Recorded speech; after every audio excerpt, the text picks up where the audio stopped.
Hey guys, so it's Lisa from Peaceful Rage or Rageful Peace. Our channel, again, Peaceful Rage, Rageful Peace. We have our beautiful moments. We like to show what beautiful things there are to enjoy within our city or around us, or what we do enjoy in the process of our life sometimes. And then there's rageful moments, hurtful moments, just painful moments, things that we don't look at or we don't deal with. In a whole general of a public, we just learn to turn a blind eye on a lot of things. I'll give you guys an example. One night we're coming home from, as we have said, we're medical parents, to a daughter who has spinal muscular atrophy type 1. She is trach vented, which means she has a breathing tube in her trachea and breathing assistance because her muscle capacity is weak. She's floppy tone from from this condition. Anyways, we've also had a son who had hydrocephalus and was born with Williams syndrome, both rare. The combination never heard of before in history, so he was first medical in history to have that combination or medical combination. I kept bringing him in saying, he's coughing, he's pale, he's cringing when he coughs, he's sweaty and clammy. And they just told me that I was a paranoid mother due to my older daughter. And anyways, we ended up taking him in. His dad took him in, and then the doctor sent him home again. And the next day we ambulanced him out, and he was down to 86% of oxygen when we ambulanced him out. And I went with him. Sorry.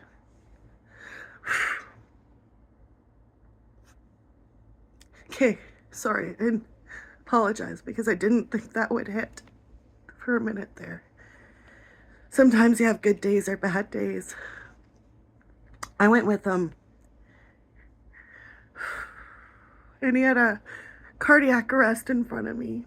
He was crying, and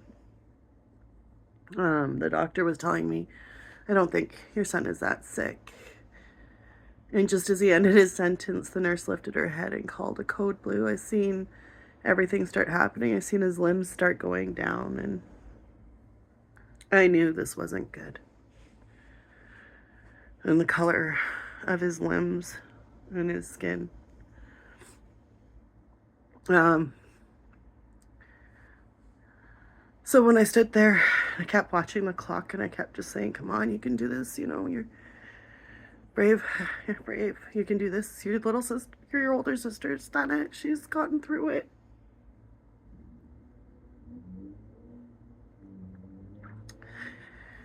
And you're just thinking, deep down inside is, you have to be prepared for everything. So they ran him past me on an ECMO machine, or tube surgery for ECMO. That's your last life resort machine.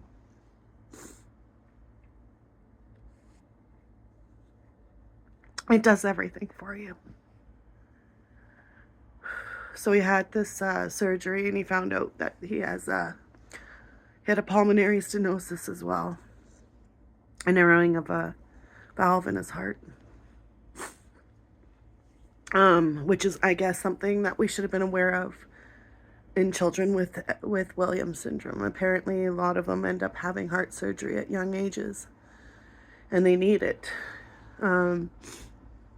So anyways, he was starting to do good on the ECMO. He was starting to respond. We were all proud because Father's Day was coming, and Father's Day they just made the discussion that he was going to come off the machine, that he was doing good, and from everything he was showing us. And one of the risks of these machines is blood clots and stuff. So anyways, he took a turning point on Father's Day around, I'm not sure if it was about 5 a.m. in the morning, because by the time they send in x-rays or CTs and everybody does discussions, it's probably already been 45 minutes. And then it was 6 a.m. I got a phone call. My daughter was upstairs for respite care so we could run back and forth between both kids and do her care and make sure everything was good with her. Because while she stayed in the for all those years, we always made sure we stayed with her, and the staff didn't ever have to really do her care. We did a lot of her care. They just give her meds or whatever, right? So we ran back and forth between both kids, and I was sleeping on a cot upstairs. So 6 a.m. and they said that they declared my son brain dead at that time. So I had to call his dad at about 6:30 by the time I was done talking to the doctor in NICU or PICU, PICU. And then, anyways, so he was taken off life support due to being declared brain dead in the initial end of reality. But when the autopsy came back, they were like telling me how it was viral pneumonia that attacked his heart in reality.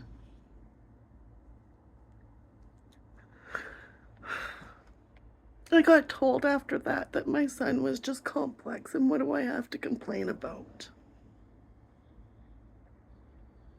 I'm only HCA certified, which means healthcare aid. But I saw the signs and symptoms, and I mean, I could show you guys all the pictures. Pale, sweaty, clammy, cringing when he coughs. His heart was having pain. Paranoid mother. Hypochondriac. It's what I got called. And after that, the nurse of the doctor attacked me verbally by how do I have a right to complain about any of it? That he was complex and I am full of ignorance. I started screaming and telling her, I'm having excruciating pain in my head. Please call Hugo. Something's wrong. And she kept yelling and screaming and not engaging as a medical professional. And later on down the road, I found out those pains that I was having in my head eventually led to a brain bleed. A rare brain bleed up on the right side, and I feel the pain. Feels like a lot of times when I wake up in the morning, it feels like somebody hit me in the head with a corner of a cupboard door, is how painful it is every morning since the brain bleed. I understand the headaches that I'm having, or the migraines I had, weren't migraines or headaches. They were actually thunderclap headaches, so they go from 0 to 60 in instant pain. Anyways, it resulted in us getting a different pediatrician through all of that. Partly because I had asked if I could just deal with the 2 other associates, because it was really hard, the relationship after that, for the trust level in the doctor, and when I had concerns for my daughter, and I had overall concerns about things that weren't being addressed, and I said, can we get a urologist in here? Because eventually she started developing tons of kidney stones, and once we got urology involved, we found out that her calcium and her parathyroid and all that stuff was off. Started getting answers once we got a different physician involved. Recently, so I'm not sure, we're the 8th, we are September 8th right now, 2024, and we are currently Saturday. So last week, Monday, there was a serious incident that happened with my daughter, my oldest daughter. I was pulled into a meeting. They told me it was human error. There was disconnection in her circuit, or right here, between her breathing valve and her. Anyways, it was disconnected. We had this big meeting. I'm supposed to receive reports on this incident and everything, and this is supposed to be fully investigated properly, and I never received the reports. Nobody phoned me even that this happened. I didn't find out till the next day. This happened the night before I called This incident happened around 8:30, 9 o'clock. I called about 9:17, 9:25, between there. And they told me everything was fine. She had a great day. Everything was good. It's been written, I don't know how many times, to say, in any incident or anything happens to the child, please make parents aware, with any of my children, both of them, right away, that we have that right. Immediately. I mean, we've been stressing this and stressing this and stressing this and stressing this. Email after email after email, meeting after meeting. Oh, but we got it in writing. Oh, but we got it in writing. Oh, but Lisa, don't worry. We got it in writing. We put it down. Yes, I know. Thank you. I understand we got it in writing, and I understand we're repeating this, but I'm getting so exhausted, and this is my child's life at this point. So anyways, another incident happens the following Sunday. So we're about a week later. We're almost a week from the day. And I'm thinking, I'm not going to call right now. It's 11 something. I'm going to try and go for coffee, go for a walk, and just breathe and take some normalcy in and have trust in the company that's taking care of my daughter. Have faith in our healthcare. Have a little faith, right? Well, go for coffee. I get a phone call from another company, because there's 3 companies involved in my daughter's care. Because we're working on getting home care, so that eventually I can say, like, look, we've got our home care team, I've got my place, like, all this stuff. There's a lot of stuff that we have done, that we have completed, that has not been acknowledged either in our system here. Or, I'm not supposed to say, and I acknowledge that at this moment, it's my fault. I'm not supposed to say that, actually. I'm not allowed to acknowledge that I have to acknowledge us as a public view. I can't say that we are a cycle. Sorry, that so I can be apprehended for that, or whatever, in trouble for saying, as a whole. Do you see how it works? Shut us up from what we have to say, and use it against us. But they won't say that this incident happened. This is a serious incident, and I was told it was human error in this meeting. Remember, acknowledge this.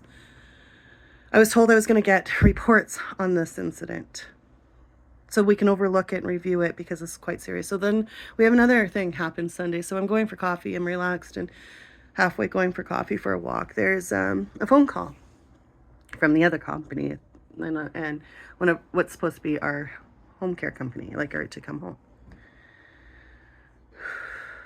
And so anyways, we go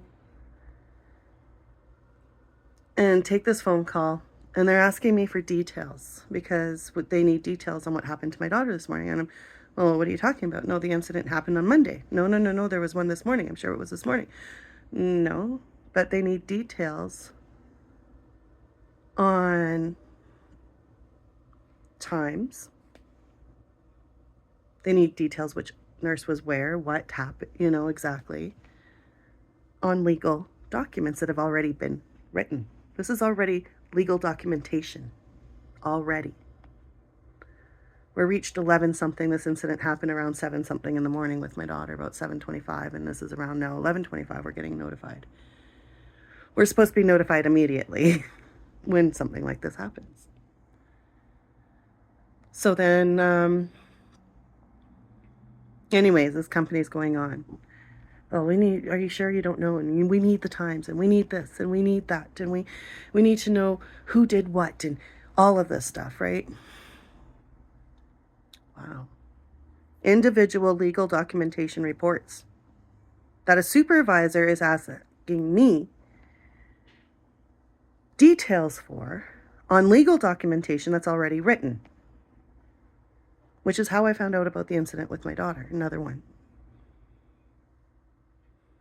Dropped to 88%. We're supposed to be notified below 90%, because children with spinal muscular atrophy, actually being below 91% is not good for them. You need to keep their levels up, and you need to keep them clear, their chest clear and whatnot. And sorry guys, just a small distraction. But you need to keep their chest clear, their lungs clear, and all this stuff. And anyways, So after any incident that happens for our child, we should be notified. And the real reason is 15 years or almost 16 years of doing her care every single day, 24 hours a day. I have been to Jasper overnight once, and I've been to Fort Mac once overnight in 15 years as a holiday or a day off or away from the family or just for myself anytime. And it wasn't even for myself. I never had time for me, just for myself.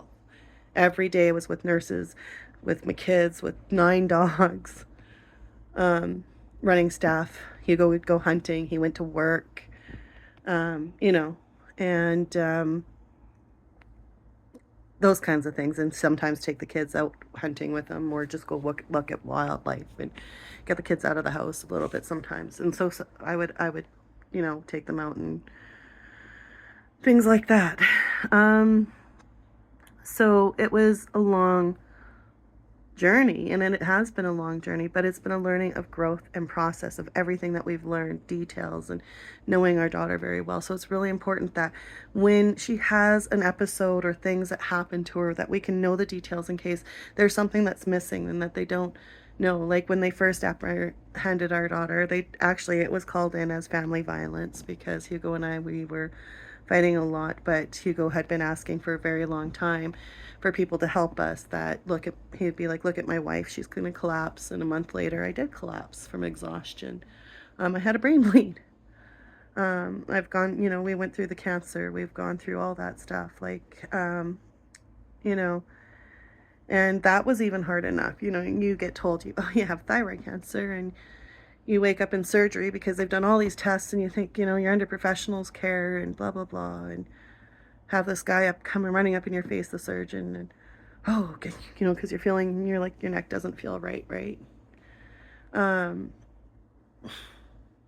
So you wake up and they're like, hey, it's gone to your lymph nodes. We took those out. So that's why I feel like a wobble ball right now. Okay, gotcha. No family there. You're just by yourself and just slam dunk. Go through radiation. Oh, guess what? It's right now on the right side of your breast. Thanks. It's killing the cells. Okay. Go for a scan, but how do you trust them now at this point? Like I said, we get hit with one thing after another. And I have to go for a big panel genetic thing. Anyway, this big panel can tell you anything that is wrong with you. And I should just be like on the positive side, but the other part of me is like, look, we've been hit with so much. Maybe, you know, they say there's a reason for everything. So maybe this is a good thing. Maybe, you know, they'll be able to say, hey, like, all is good and clear, and you just move forward. And then there's that part of you that, because you haven't been told all the truth of you, the reality of what's going on with your body or your overall health in the beginning, and it's tough. It's a tough battle. And then, you know, you trust this whole process, cycle of things of our public, right?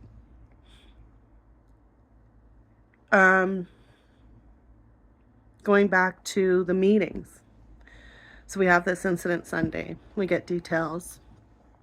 We call back the other company. And the other company, oh, hi, Lisa. Hi, Hugo.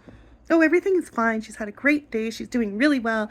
Oh, but I had to put her on a liter of oxygen because she's 94, 95. You know. Oh, yeah, I know.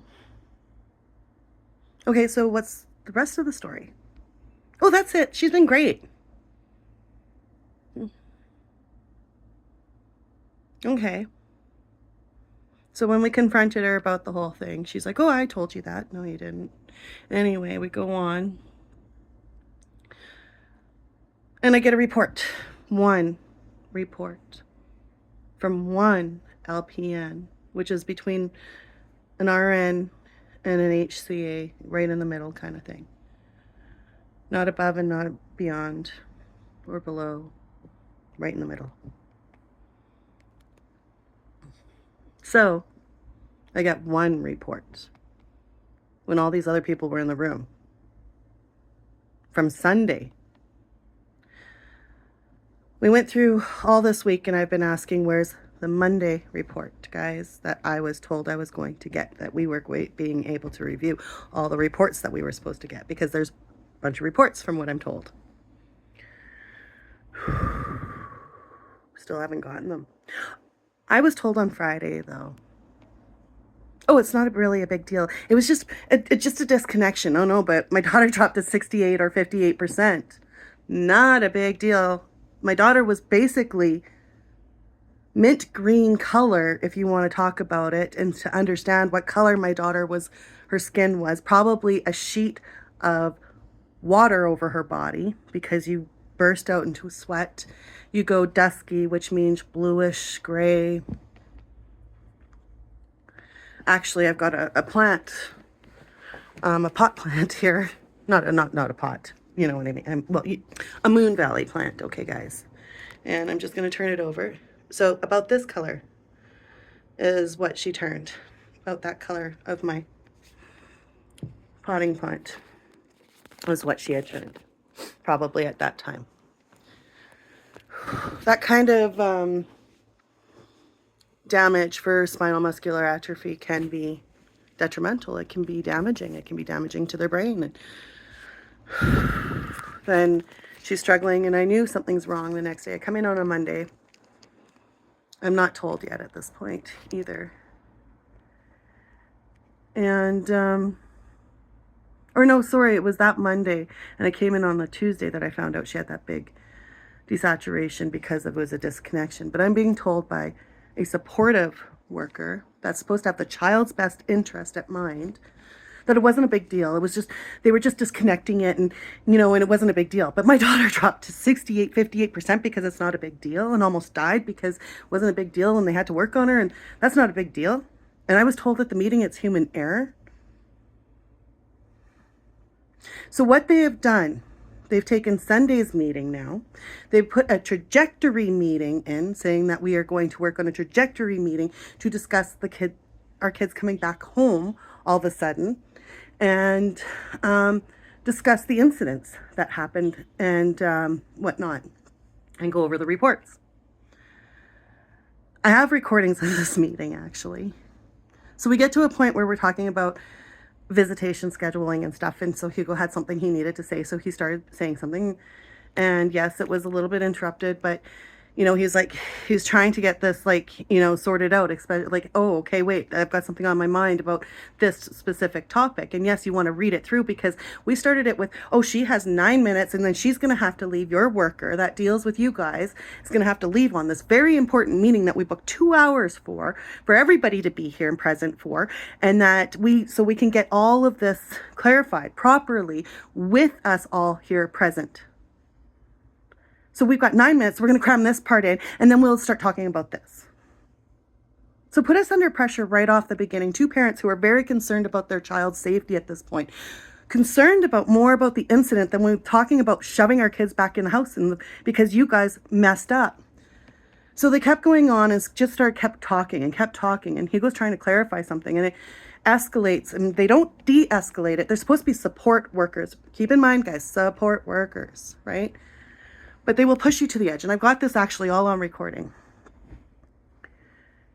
I actually turned up crank because I didn't even know what's going on at this point, because Hugo's trying to say something. I'm trying to listen to both. The other worker starts keep going on over top of him, just out of ignorance, not even saying, okay, this family's just gone through a serious incident, 2 of them now, in a very short span of time, and maybe we need to get this addressed. We should have done debriefing first with the family, both mom and dad, not just take mom into the meeting room by herself, split them up and decide that we're just going to say whatever we want and throw whatever bull crap in their faces, torment the parents and put them through human rights abuse. Actually, it is abuse, torment to see or know the next day your child had a massive incident, had to go through that. You spend a day with your child, don't even know this happened until you come home and you're just about to go to therapy. And they tell you just before you're about to go to your therapy, knowing that that's your day of therapy, instead of telling you the day before your therapy and everything else. But note, they call you right before you're about to go to therapy.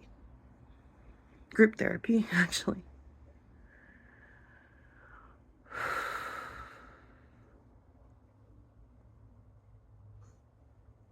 And then you don't even get the reports that they promise you. And then they keep this meeting going into an escalation. So it got to a point I had to cranked up CNN, put them right in front. They kept talking through the whole CNN. They didn't stop. They didn't acknowledge. They didn't try to de-escalate the situation. They didn't try to support the situation or us as parents through this process of the serious trauma we just faced as a support worker. They just continuously showed their ignorance. And I could do a short and I can show you guys, she's talking through CNN and doesn't stop the ignorance of a support worker. This is our taxpayer dollars money. Continued. We didn't know anything of what's happening at this meeting. Nothing got compromised. Nothing was engaged. Nothing was acknowledged. They didn't try to get us engaged and fully engaged. They just wanted it to escalate so that they can write a report, so that they can detour what happened Monday. Because that is actually quite a serious situation. That should actually be a full criminal investigation at this point. We should actually be having police involved at this point. Yes, they're social workers. We got this. I understand that. Her vent should have been checked right after the incident, but they didn't check her vent right after the incident. Because on those settings, it will tell you how long she was disconnected, what happened with the disconnections. It will tell us what happened in the line of events of the time. I've got honorable mentions in my diploma in private investigations. I've taken 6 months of a cramped course of a 15-month course of paralegal.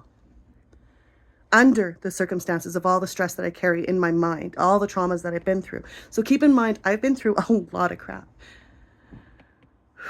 I'm a survivor. I'm also a suicide survivor. I had my parents were fighting, divorcing. Or not divorcing, they were separating at the time. And my boyfriend passed away in a house fire. I blamed myself because I left, and I thought if I would have stayed, everything would have been okay. I blame myself for just everything bad happening in my life is because of me. Everything is my fault. And my parents fighting, and I just blame myself for everything. My parents both suffered from alcoholism. My stepdad alcoholism, my mom gambling, VLT machines, and heavy smoking. And people think, oh, VLT, but it's like living with a heroin addict. If they don't have money, they will shake. They do everything and anything, and it's criminal, and it's like they need their fix, and it's hard to explain. And as a child, you suffer from that. Neglect, abandonment, you name it. And as an adult, you got to survive through that. And you go through already being in foster care, in a foster system. And, I did it again. I apologize. And they're going to slap my hands for this, but what happened to my daughter is going to be passed under the carpets and not even heard about, just like my son when he passed away.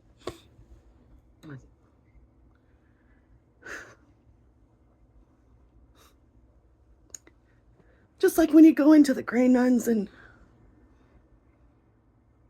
second time because your head's slamming like frickin' hell.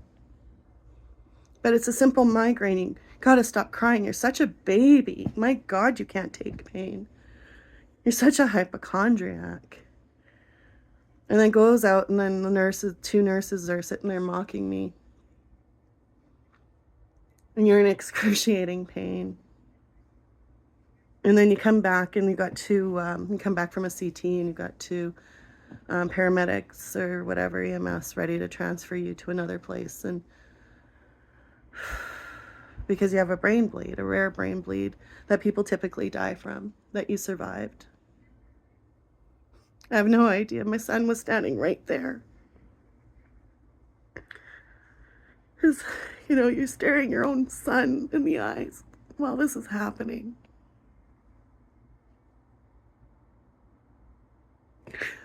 Not the kind of stress you want to put your kids through. Or see them go through. God, I'm asthmatic, and I hate when they see me have an asthma attack even. I hate it. It's like you want to be that animal that runs and hides. And so, it's like you don't want to be, you don't want anybody seeing it.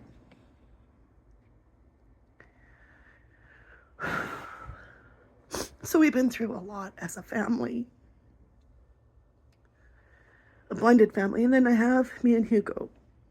on top of everything that we have been dealing with, and a big variety of trust in our relationship. I had a relationship in the past where while I was pregnant and working, I was cheated on with my first child, and it, you know, the trust value of things just depleted in myself, and a lot of things happened, and it just was not good for either one of us, and my own self-esteem, my own self-confidence. And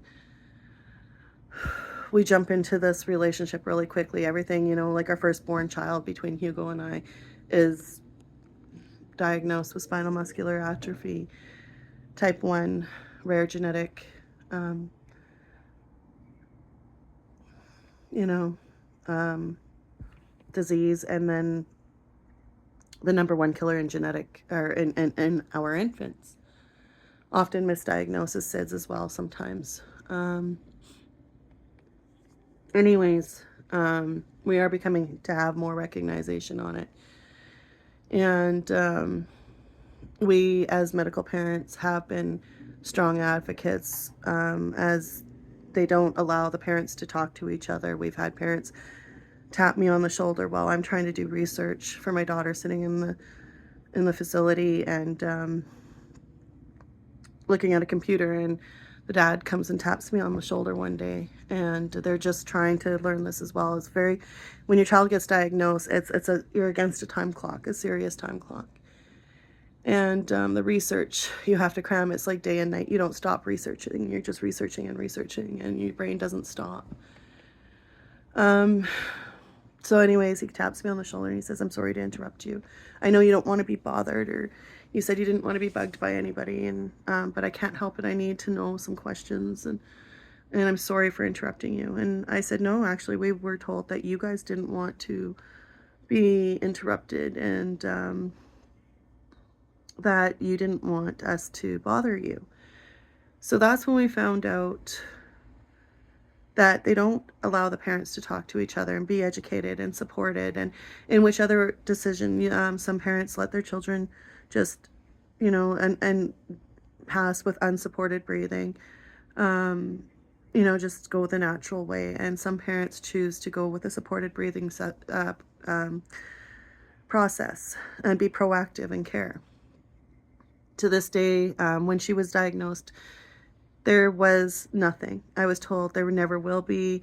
She'll never go to school, all these things. And we did some things. And she started treatment, I think, about 4 or 5 years ago. But you got to remember, that's like 10 years of muscles never, ever being activated. She's never been able to do that.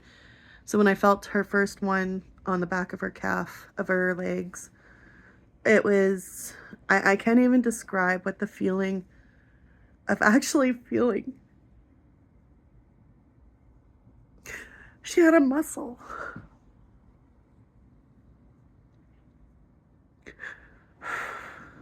I was like, oh my God. It was unbelievable to feel that she actually had a muscle. Because she goes floppy tone, that's what they do. So it's close to muscular dystrophy and ALS and everything. Muscular dystrophy, they contract. So it's dystrophy.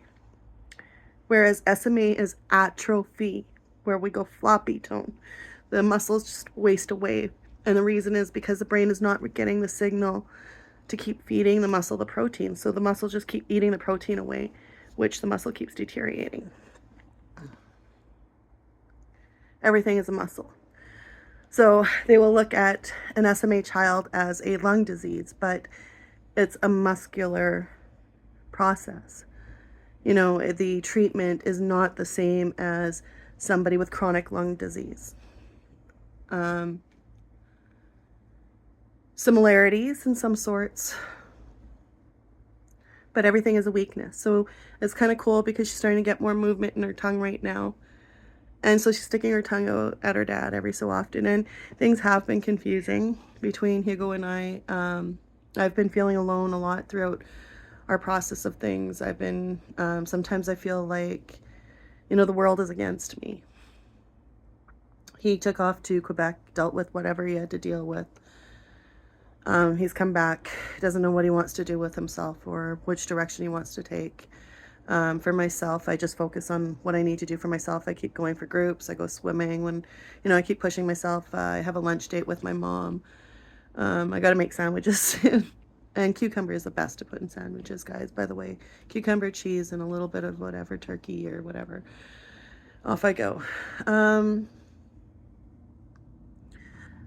So, for him, and I think for him, in all honesty, like, it's been a lot. It's been overwhelming. The system has overwhelmed us both. And again, I apologize. It's a process, and I apologize. Like, send me another ticket and a fine while you disconnect my child and she drops at 68, and say that that's okay without the proper investigation and reality. Oh, and let's alter the documentations and make sure they all align, and we'll call the parents for details, and we'll let that all slip and slide too, right? Still have not gotten the reports, so we're almost a week from the date that my daughter had an incident. So it will be from the following Monday, so 2 more days, and it'll be a week to the day. And I still don't have a report from that, but I have one report from the Sunday. One report. That's it. I get lied to. I didn't get told even that my daughter had that situation. And I said, I want to see all the documentations of all the DSATs, times, and when she, from the hospital to now, to this place, to find out when we have not been notified.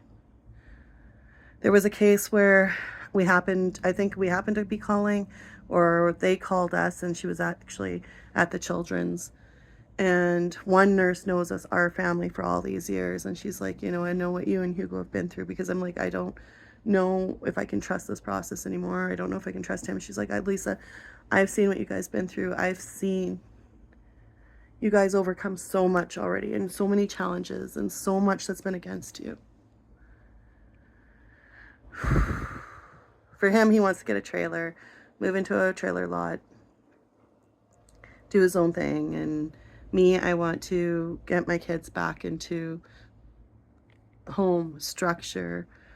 I want us to not go back to what we were. I want to be able to get moving forward. I would like to work on fundraising for another disability van for my oldest daughter. We lost it, actually, because we were out in the farm living in a 20-foot trailer that I had bought. I did payments a little bit at a time, and bought a 20-foot trailer. And anyways, that's a disaster too now. I'm not buying another one, so I mean, for Hugo, he wants to move into one. That will be his choice. I've already bought one before, and I don't feel I should buy another one at this point. So we were living out there, and a child passed away in my daughter's room. Our support process was supposed to technically get us a cab because we had no registration, and he has no license due to the child support. Couldn't pay it when losing the house, all that stuff, right? So it started adding up towards the ends quite a bit. And anyways, there ended up being a lien against her disability van. And I couldn't get it taken off because the registration wasn't in my name. And we kept asking them, like, look, this is quite serious. This child passed away in my daughter's room. I didn't even know. They didn't even tell me that my daughter had this incident happen right in front of her in her room.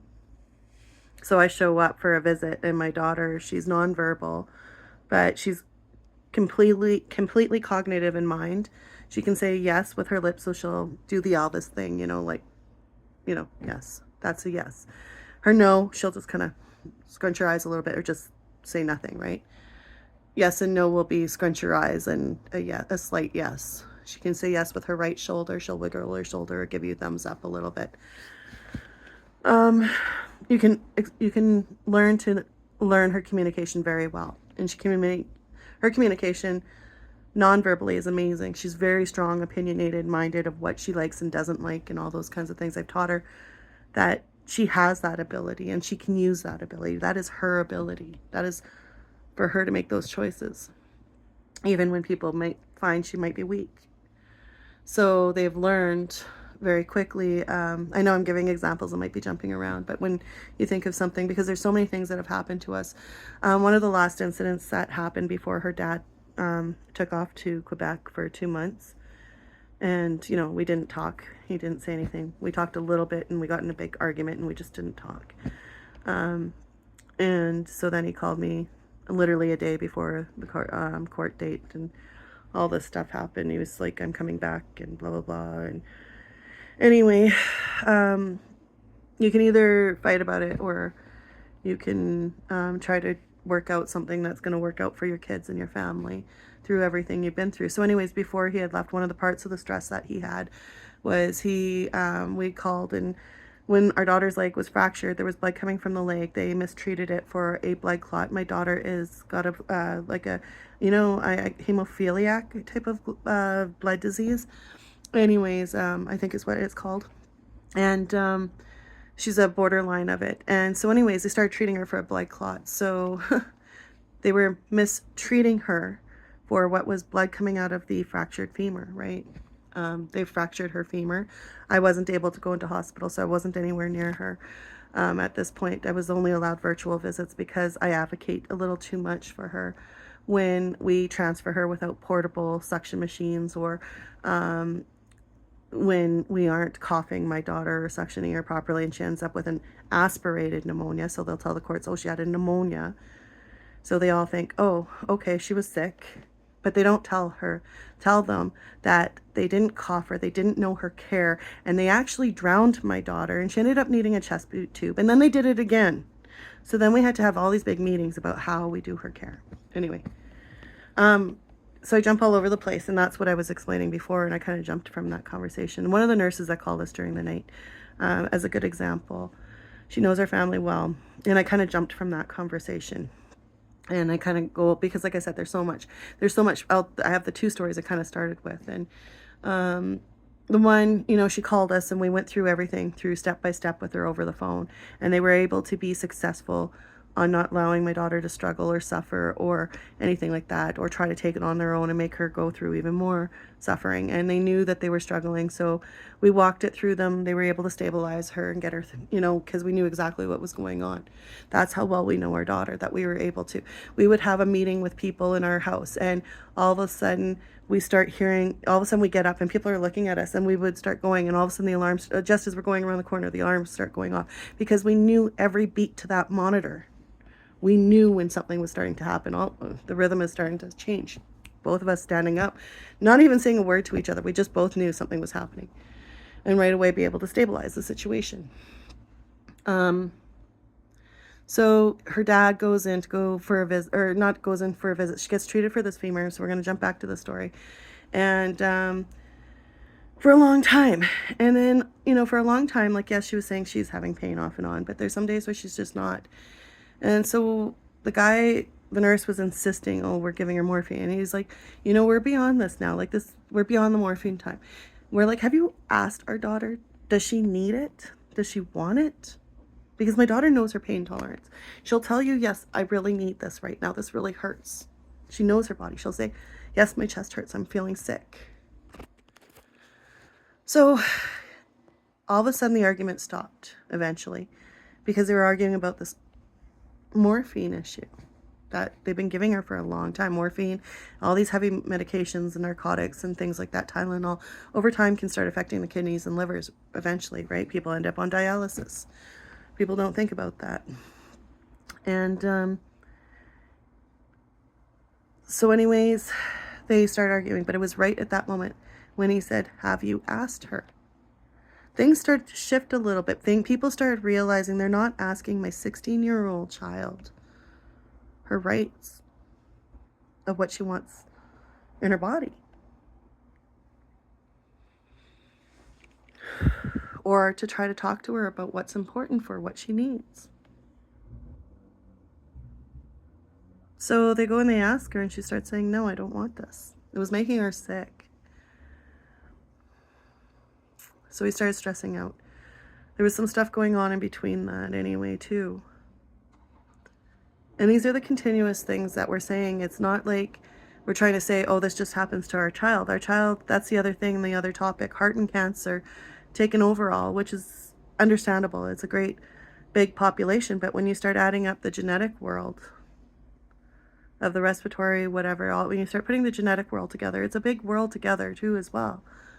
But they're not as well equipped and not, like the funding and stuff is very, very low and not as acknowledged. Neurology is not acknowledged enough. And I truly believe that we started to acknowledge more of neurology, we would start acknowledging more of heart and cancer. We would start understanding a lot more when there is something like spinal muscular atrophy out there and they're saying there is nothing for it, but that doesn't make sense. Communities of our family started pushing forward, voicing. I'm trying to think. Extraordinary Measures is a good example of kind of what the emotions are like, of what we go through. The, moment you're just, starting to watch a movie or start settling down at the end of the day from a long day or finally have time as a couple, the alarms start going off. No real date days, Canadian Tire, whatever. Like your mind is not structured for your lifestyle anymore. And yes, sometimes your kids pay a toll on all levels. I take my children out shopping. I go for lunches with them. I go swimming with them. But my oldest daughter stays at home. Sometimes she gets to go to the art walk. Sometimes she gets to go to the zoo. Sometimes she gets to go to the Space Science Center. The majority of the time, the kids get to go hunting and everything else, and she stays home and she cries when we shut the door. They shut the door, they leave, and she starts crying. This weekend was my sister's wedding, and no one took the initiative to try to find a way to make her a part of it as well. So she was crying. On Friday, I had to leave my child. I don't get to see her on the weekends. I had to leave my child crying. You guys start watching Take Care of Maya. So Maya. Take Care of Maya on Netflix, and start watching how parents are played back and forth. Start seeing the stress that it has on the relationship to the parents, medical parents. This is not just Take Care of Maya's family's situation. This is our family situation as well. And then you throw us into this whole process. My daughter's been saying she's been wanting to go home since Christmas, before Christmas. And she's been crying. She's been telling her lawyer. Her lawyer is even telling me. And nobody's making an effort not to put supervision in our home. Nothing. Making no effort to meet the requirements of my 16-year-old child's needs, who's even on Friday was crying because she didn't get to go to the wedding. She was crying because she wants to go home. She was saying on Monday she wants to go home. Or was it Tuesday? I think it was Tuesday she was telling me she wants to go home. She even wrote a song. I wish I could play it for everyone or share it with everyone. I don't know how I do that.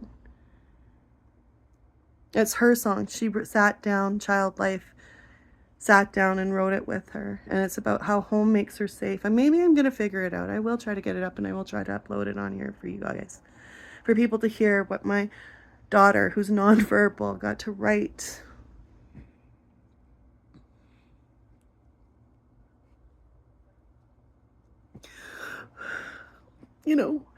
Her own emotion or feeling to, about home, to go home. She got to do something and have that ability.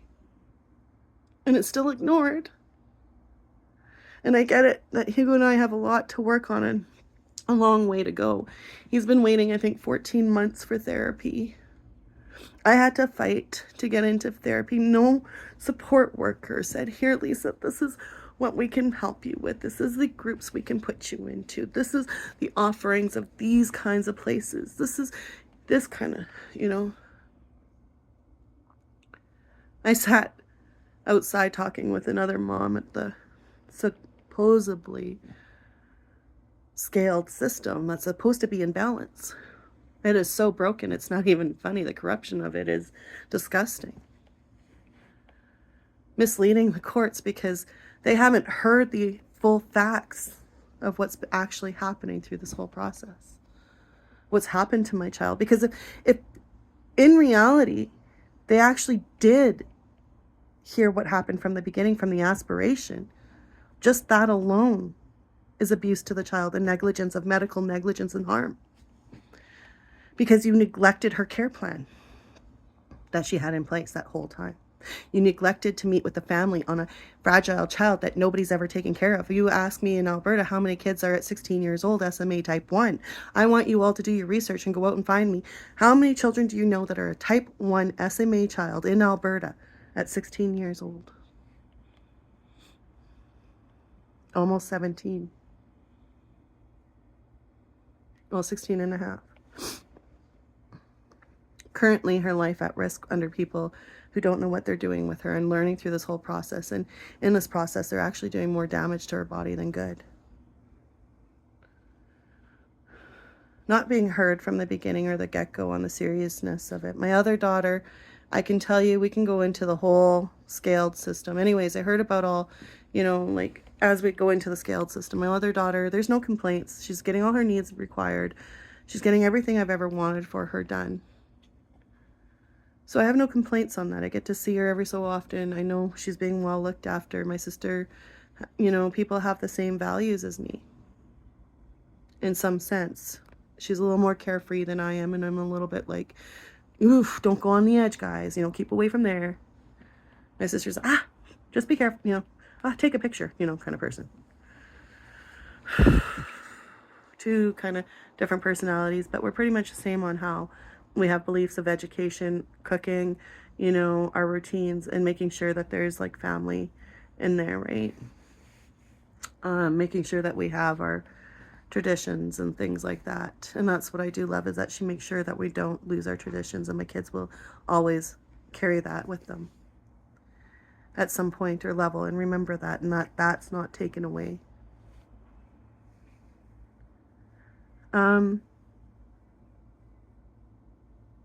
I think we're almost into a year and a half of this now. And I sat in a bed or outside talking to this mom. She's like, we were talking about all these things, and then she's like, oh, there is a group therapy for women. What? I hear about it. I bring it forward. They make the paperwork look as if they brought this forward to me. I had to fight for this and fight for this and fight for this. I have email after email. And finally, they're like, oh, well, we're putting it through. So by the time they start the paperwork process, 2 months I'm waiting. In that 2 months, even extra, from the time I told them about this to the time they get the paperwork completed. 2 months. Might not be a bad waiting list, but when you have a crisis of mental health happening, you think that you would acknowledge the groups that are working for people and start really engaging in those programs to see what they are doing that is successful for people and families. Excuse me. Hugo and I are living together, I guess, or kind of together, but we are single, trying to figure out everything. I think we're just kind of waiting to see what happens through everything. We both know that we need to be engaged for my older daughter's medical care. That's the one thing, is that neither one of us can really do that on our own. It's a lot of work to be able to maintain and make sure you have the right staff, make sure you've got the right equipment, make sure you're alert all the time. One thing we do recognize is we never took enough breaks for each other or ourselves. I ended up with complex PTSD, MMD, depression, and some other things, but they wrote it down on my report. They did an over the phone report with me, and then when I read the report, it's completely different. And I think in all reality, due to everything that I've been through, I think it's been misengaged in some areas, through manipulations of things and through lack of judgment, of understanding. And, like I say, people can only be so book smart. And then other people can only, like you see everything or you see all walks of life, but you don't truly understand the picture of what people go through. You'll take bits and pieces and say, okay, this is what it is. And, instead of, I'll spend 3 or 4 days with you and this is how I'm going to tell you what your story is. 3 or 4 days. When you have all the stuff happening from the beginning.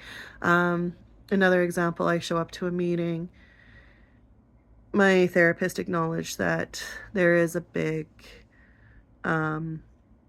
lot of my stuff acknowledges the mental and abuse traumas and stuff through the process of our public programs or supports in our overall whole. Try and say that. Try and spend a day without saying, the SYSTEM. I didn't say it, I spelt it. Try saying that. Try going and talk about something like this without saying that word. There's a lot of words that they restrict you from saying so that you cannot put your message out there, so that you're restricted from the reality of what's happening. So overall, in all of the story, when you take a look at it, we had one massive incident, another incident that's not so massive that covers up that incident. So then they do this trajectory meeting and they engage the escalation. They don't support any de-escalation. They don't support the overall concerns. There's no debriefing after 2 incidences that should be taken into consideration. But no, we're going to engage on this. We want to get the kids home. That's it. We're going to just talk about that now. Mom and dad had a behavior. Look at this meeting. It went bad. Mom and dad didn't engage. They were, whatever they're going to write. It's going to be horrible against mom and dad, but it's not going to be, we ignored, dad had a concern. Dad brought up something on the topic. We pressured mom and dad into the 9 minutes because one had to leave and we were kind of rushing this part of it, making mom and dad feel pressured and rushed when they have this big stress on their head. And we're going to say that they're nasty and they're yelling and they totally ignored us and mom was being rude and mom was recording, and yes, mom was recording. And once we realized that we had a phone device recording, we hung up the phone. And the meeting was done. One of them went bloop, right off, right away. And the other one's like, yeah. This is the benefit of your taxpayers' dollars. And most families get dragged about 5 years when they take your kids. I was told by my lawyer, 5 years minimum before people will get their kids back. And they get dragged like this. And dragged like this. And right when you're about to get your kids back, they cannot let the courts know what they have done wrong. So where is the balance in this? And why do I get slapped in the wrist over saying the SYTEM, word? But my child almost dies under their care, gets a fractured bone, 2 aspirations, chest tube in her chest, lack of transporting her without a portable suction machine, bruised her chest on the first transportation because nobody's ever transferred this child ever in their life before except for me and her dad. So during transportation, I asked my child what happened to her chest, and she said it was a big bump. Floppy toned child in an ambulance. Do you know how bouncy that is? Do you realize that you've got a floppy-toned child in an ambulance? Which means she cannot control her head or her chest or anything like that. So she ends up with a bruise on her chest about 2.5 weeks later, which is very common. And this is, people do not catch these in our reports throughout the whole healthcare. Aspirated pneumonia. How many people fall and have a hip injury, and then how many weeks or a month later do they have pneumonia? Majority of seniors, they pass from pneumonia. But the injury before the report, a month or so before, won't tell you. They had that injury, which weakens them. In reality, that injury has caused that pneumonia. We don't talk about that part, though, in the reports. Never talked about in our cycle. Sorry. I have a lot of apologies, I guess. Gonna have a lot of fines and tickets, probably. But the charting. The big problem that these guys are hitting their pen on paper with is they cannot get past the charting. The charting is a legal, documented record. But Sunday proves legal documentation was tampered with at 11:25 when I got the phone call and verification that something happened to my child. And nobody had told me that before. They told me 94, 95%. They didn't tell me she dropped to 88%. The other company did, the first one. But she was fine all day. Food for thought. What are you being told about your family member? The truth? So when you call to check up on your family member, or you talk to the good old people that you trust in our cycle of this world, are you receiving the truth? You know, and I understand, like, anyway, it's a poor example. I walk in one day, my dad's got a NJ tube stitched right here into his nose. Stitched into his nose. I was pissed. And this guy's an army guy that did this to my dad, an army doctor, an old army doctor. So, of course, he does no couth of what my ignorance or anger or frustration had to say. He didn't give two hoots. He's like, I dealt with worse than a yelling woman. I walked in there because nobody had called me. If they would have called a family member, I would have been able to go talk to him. And I would have been able to say, look, don't, I would have been able to explain to him, you keep pulling this out. Like, they had other people, but you would have somebody who actually knows him go talk to him. It would have been a different outcome. It's just how you talk to him. You just have to know how to talk to my dad. But never even acknowledged it, never even called anybody in the family to say that they had to go to this length. So you walk in and all of a sudden your family member you just left yesterday has got this thing stitched to their nose. So if they decide, if they go, even if the medication starts making them loopy, they could pull that. Anyways, me and the surgeon or whoever, we were arguing and duking it out about it. And my dad finally was like, Lisa, just stop. But do you understand the stress that kind of stuff puts on families? That we shouldn't have to be dealing with when we already are dealing with enough in the circumstances. There's already enough to deal with. Communication is a big thing. And I get people are busy. I get these places are busy. And I mean, I've been there. I wore my scrubs. I've literally, I worked in private care. I've worked in public care. And I can tell you private care is a hell of a lot worse. The negligence is unbelievable. For staff, for immigration staff, international, for residents. The training, the what's allowed, and how people fall into the habit of it is disgusting. And saying it's okay. That's okay. Union's got my back. It's not what we're supposed to be using our union for.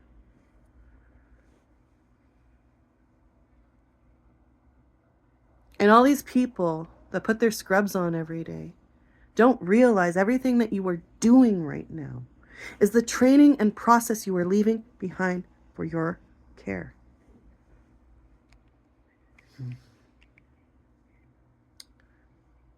Yeah.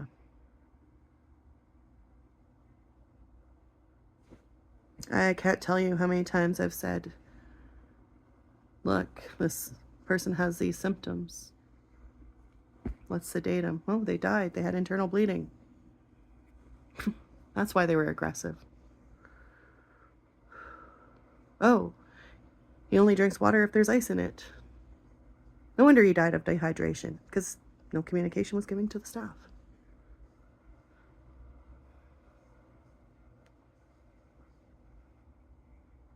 It's unbelievable sometimes of what you see. When I first started, I was 19 years old. I was proud. I was so happy to put my scrubs on and be part of this, care in this world.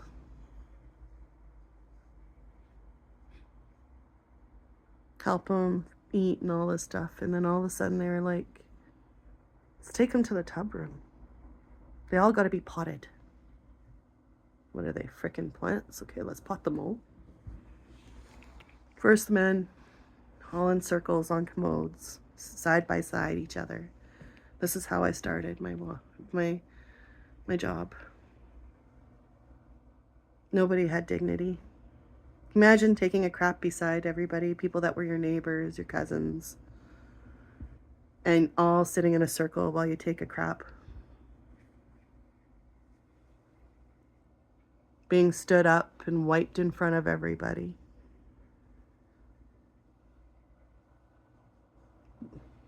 It's what our elders had as dignity when I started working. Let's take them to the tub room to be potted. I worked in a restaurant and also didn't realize, my temperament gets the best of me. And when I see things aren't right, I vent. And I vented, and eventually people heard some of my venting somewhere down the line. I quit my job. Oh, I was pissed. Because there was more things that happened. I, walked out of my job. My supervisor for years kept asking me to come back. Lisa, come back. Please, it's changed. We've made a lot of changes. It's so different now. Please come back. So finally one day, I'm sitting there working in a laundromat, tanning salon. It's a small town. It has arcade, little pool table, and all the laundromat and storage facility and tanning and movies. She's doing her laundry, and finally I go home and I'm looking at my son. And I started thinking, I can't keep working 3 or 4 jobs. I started thinking about it. I can't keep being stubborn of something that I do enjoy just because maybe it did change. So I put my scrubs back on. I decided go talk to my old supervisor. She's like, I am so thrilled you've decided to come back. I'm so happy. And she goes, but I'm sad at the same time. I said, why? She says, because I retire in 2 weeks. That's how long it took me to go back. And I did. Then I moved over to a private facility. We moved all the residents over to a private facility. And this is where I say I understand the shorthand work, because just me and an LPN working a floor amongst quite an amount of people. You get to a point, your body starts vibrating eventually and you want to collapse. And we had to tell our charge nurse, start calling people from upstairs because we can't do this. We were collapsing here.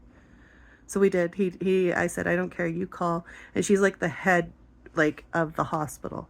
I said, I don't care, you even call her and tell her to put her damn scrubs on and get down here and help us out because we're suffering. Next thing you know, she come down and she's got scrubs on. She's like, hands on her hips. So, what do you want me to do? It was like the best feeling to know that they heard you, that they had your back, that they supported you at that moment that you needed it. And that's what it should be about, because when we switched over to the private facility, it was a gong show. I did a bunch of paperwork, slammed it on their desk and said, this needs to change. Residents are losing weight. People are being dropped on lifts and stands because they're not properly being trained. People aren't caring. Staff's being inadequately treated, especially immigration, international. It was brutal. It's brutal to see the abuse from international workers.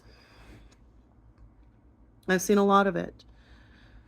So then you've got a combination that is great for the private company to be successful in the human rights are being degraded, and we're not acknowledging what's happening with our human rights anymore. We don't even know what human rights even mean anymore. So I probably like this thick, at least, of paperwork, just slam it on the desk and get into this big, I was probably about 4 months pregnant with my oldest daughter, the one that has spinal muscular atrophy. Walk out of my job, we got into this big argument, me and my the charge nurse of the place. So my charge nurse puts her hands in the doorways, tries to block me from leaving. I grab all my stuff and I'm done. I'm walking out. We're overstaffed today. I'm not leaving anybody in liability. I'm done. So I grab all my stuff and she's trying to block me, and construction crews outside, and I'm like, you know what? You're holding me against my will. You're restricting me in my right to leave. And I've got witnesses standing right there over at that construction site. She looks over and lets go of her arm. And I leave. And I'm trying to think, what am I going to do now? I've got a mortgage. I've got a baby on the way. I've got this child. Because Hugo, I had told him, like, Hugo and I, we were like on and off, like, I don't know. He has 3 kids in Quebec, so it was a big decision. Does he leave all of that life? And will he be able to go back and see them and all this stuff? But all this stuff started happening. And anyway, so 2.5 months later, I took on 2 other jobs. I worked doing night audit and had a hard time, staying awake at the new hotel in Peace River. And then I waitressed at a little cozy. And so I had to drive 45 minutes out of town to go to work. And then I'd work at one place and then I'd get off there. And after I was done that shift, 8-hour shift or whatever, then I'd go to the next place and go do night auditing. And then I would drive home. And I was also sick on Declectin or whatever. So I was super sick during my pregnancy in the first beginning. And so then eventually 2.5 months later, I get a phone call back saying that my supervisor for the Manoir de Lac, they want to take me back. They were offering me incentives and higher wages and the hours I wanted and shifts I wanted and all that stuff like that. I did take the position back, and the only thing that was sad about the whole situation is that my supervisor at that time had told me that she cannot talk about the situation. She had to sign her license, basically threatened, and that she had to be transferred to a different position somewhere else, and that she was no longer allowed to work in the place. And then they brought on a different lady who told me that when we brought in union, we voted in union and brought it in, we walked the dock, all this stuff. And she said that they were going to bring in more immigrants so that at least they can do what they're told and vote the union back out. And they did. So then if you guys actually look at the whole history of Manoir de Lac, it started as a private facility. And we strongly started advocating right from the beginning. And it's now owned by I'm going to say AHS because I can't say, the other word. So now it's officially owned by Alberta Healthcare, or health, cycle of things. So that was a change that we were able to make, and an acknowledgement in patient care and what's being done or happening. And it became a big focus and center of attention during COVID, saying that these things are happening, and became a big acknowledgement in senior care that these things are happening. But in true honesty, COVID did not change that. It's been going on for years, before I was 19. Right down to, let's take them to the tub room. These problems are not just short staff created. There are a lot of, like I said, so many situations that we go back and forth on. And my biggest example was like the day I spent 14 hours with, I walk in 8 a.m., my hands full with bags, and I'm like standing at the doorway. I see my daughter's heart rate 145. Her face is purple. She's crying. What's wrong with my daughter? And then there's nothing's wrong with your daughter, and just stands up and walks right past me. Goes straight to the charge nurse desk. And next thing you know, you've got all these charge nurses in your face. Everybody telling you you're upsetting your child, that you're the reason why your child is crying. You're a problem. Then they call your partner and tell your partner to show up, come from work. So you lose a day of work, the only income you have. Start convincing him how crazy you are. And they're all talking about what to do with you all day long. And just keeping the mental focus on you. and your daughter is sitting there 145, high heart rate, in pain, excruciating, her femur, out of all things, which can actually have infections very quickly. 7 p.m. at night, from 8 a.m. in the morning, 7 p.m. at night, one nurse comes in and says, Lisa, I believe you.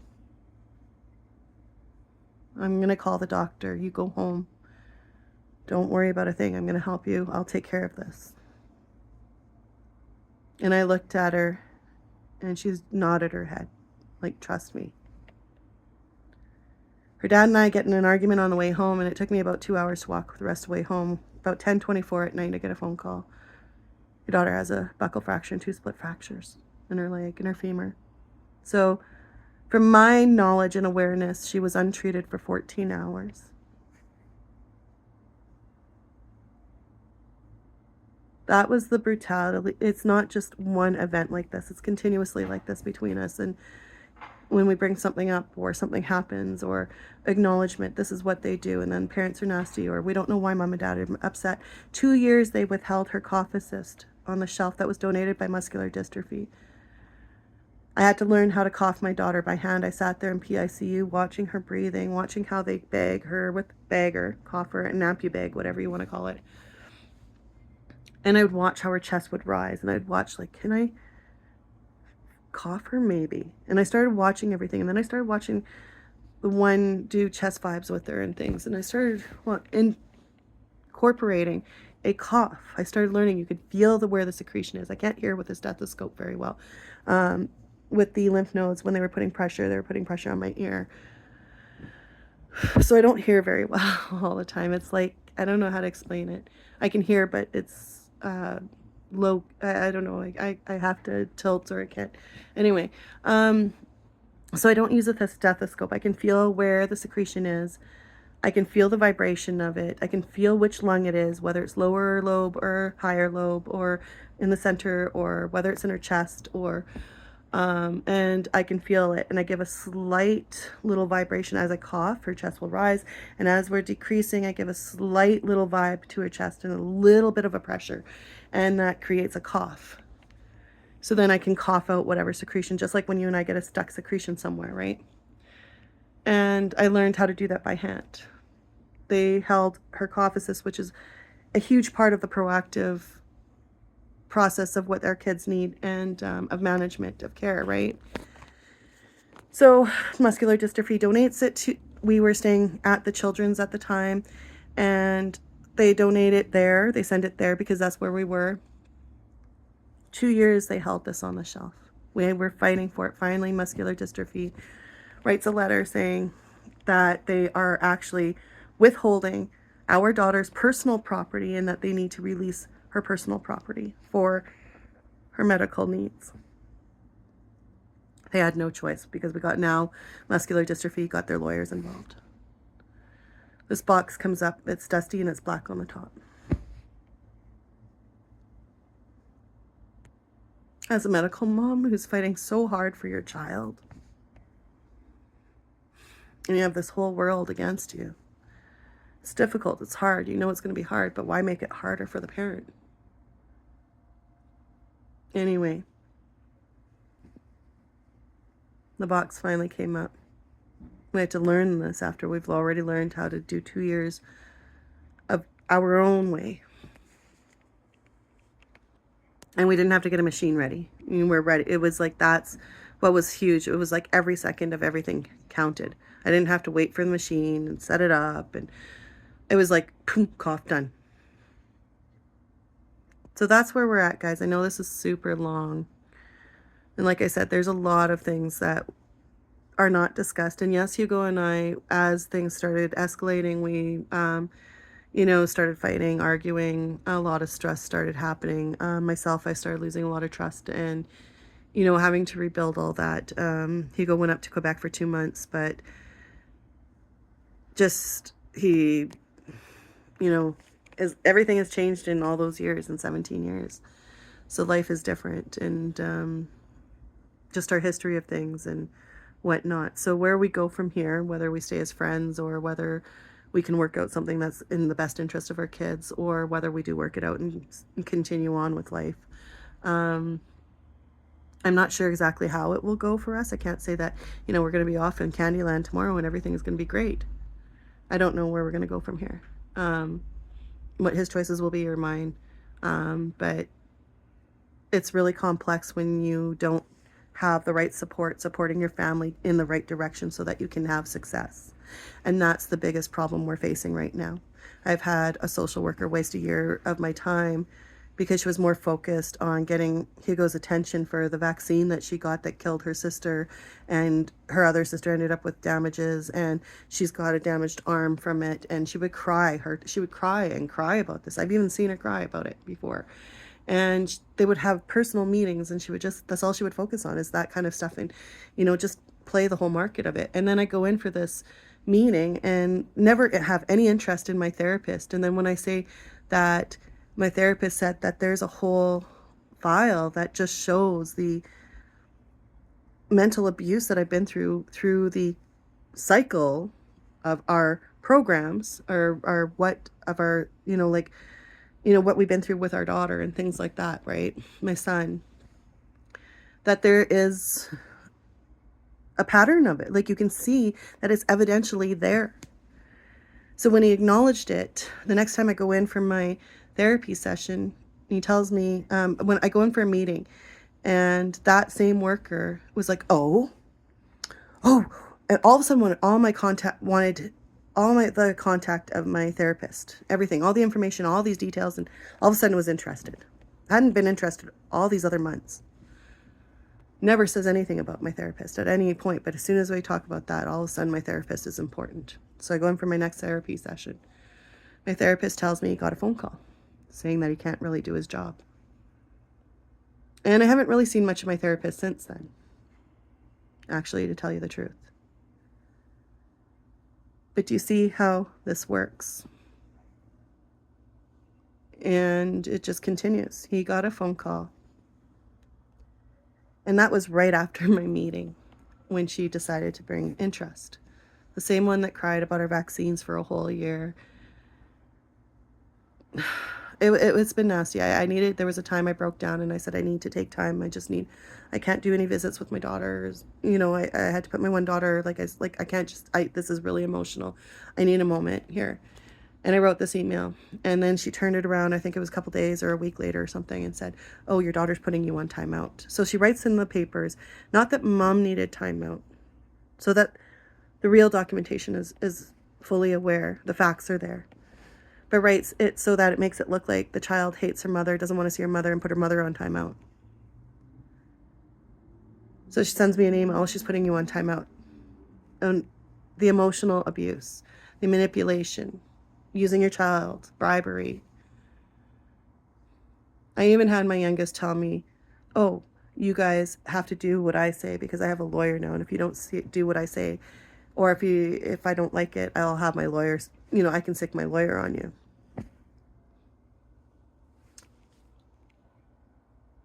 Nice way to bring families together and successfully make sure that they're doing well. I've had no therapy with my youngest. We've had no connection to rebuild our family. We have nothing. Nothing for the workers to even acknowledge, to say, look, this is what is the big stress of the parents, is this part of the abuse that they've been suffering, and that there's other parents. And there was a social worker that's a supervisor downtown that she was, and she's another medical mom, and she even wrote it on my Facebook about the traumas that she's had and the suffering she's had, and how a social worker at that same healthcare place has deemed her for speaking up and advocating as a medical parent for her child's needs. Another mom that says that she wouldn't even leave her child there. Couldn't, ever. And it's not just because they're short-handed. It's the incompetency. It's not because they're complex. They use that as a reason for an excuse of their actions, and it's not complex. It's complicity. Sorry, comply, to understand, common sense. It's the common sense of care. To learn, to acknowledge. I had a nurse tell me, thank you. Your daughter has taught me more than I ever knew. And I am thankful for everything that I thought I knew, but she's taught me more.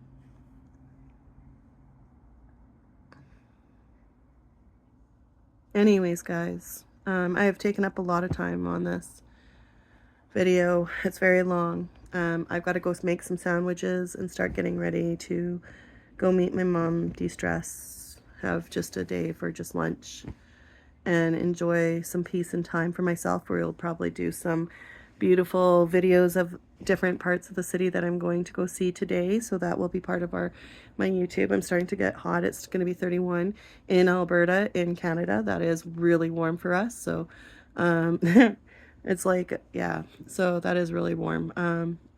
So I'm already starting to be like, I don't know how I'm going to get through the lunch. Plus, when my anxiety starts, then I start sweating and it becomes this cycle that just doesn't stop. So my anxiety's up a little bit from, from all this. And that's the other thing too, the stress that it has created on our bodies is our minds. We become extremely exhausted. I was going to talk about this earlier and do a video earlier on a lot of this. But you're so exhausted and feel so drained and feel so let down and unsupported by this whole process of what we're going through. Again, we had lost our home. We went into foreclosure. I had suffered from cancer. My brain bleed, I think, is what really finished my family. The stress of it. And my family fell apart really badly at that time. We were falling apart before, and Hugo kept saying, we need help. And nobody knew what to do. Nobody knew how to take control. Nobody put us in the right direction from the start. I moved for 5 hours, leaving my house behind, everything I ever worked for, my career, everything was gone. So I want to say thank you to those who are supporting our channel as well as we start building that, because try to think about everything that you can do in life and what you can control. And I want to say thank you to those that have been following us or giving us the time or the benefit, or, making time to acknowledge us without the criticism, or just trying to have an open mind and view, because everybody's got a different story or process, and it's not easy to truly understand everything that people are going through. It's really difficult, and you can throw it out there. And this process that even just Hugo and I going through as our relationship has been a really it's not an easy process for us. It's a struggle. We struggle with our emotions. We struggle with our hurt. We struggle with everything. And as we talk about it and try to grow from it, and just try to go in the right direction, I guess. And I want to say thank you for everybody that does take time to support us and follow us or acknowledge, or who can relate to the situation. Thank you for all the views, all the likes, subscribes. It's one step at a time, one day at a time. It's just a process, guys. So again, one step at a time, one day at a time. And literally just acknowledge what you can do from your life. Have a good one.